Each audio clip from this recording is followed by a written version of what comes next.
আসসালামু আলাইকুম। আজকে আমি আপনাদেরকে দেখাবো প্রাইমারিতে আসা বিগত সালের কিছু বাগধারা যেগুলো খুবই গুরুত্বপূর্ণ, বিভিন্ন চাকরির পরীক্ষায় বারবার আসে। দেখেন, শুরুতে আছে যে খণ্ড, প্রলয়খণ্ড মানে তুমুল কাণ্ড, তামার বিষ মানে হচ্ছে অর্থের কুপ্রভাব, কার্যবিরতি অর্থ হচ্ছে হাত গুটানো, উলুখাগড়া গুরুত্বহীন লোক, চাঁদের হাট আনন্দের প্রাচুর্য, জিলাপির প্যাচ কুটিল, আটকপালে অর্থাৎ হতভাগ্য, দীর্ঘস্থায়ী দুঃখ মানে রাবণের চিতা। এটা আরেকটা অর্থ আছে, রাবণের চিতা মানে চির অশান্তি। সেরা চুলে খোপা বাঁধা মানে হচ্ছে বৃথা চেষ্টা করা।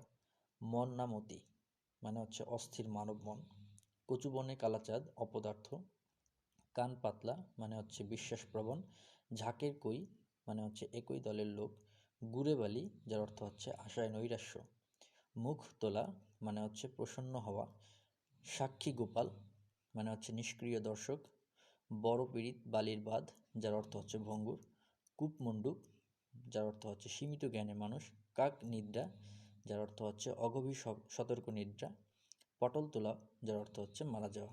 থ্যাংক ইউ এতক্ষণ সাথে থাকার জন্য, ধন্যবাদ।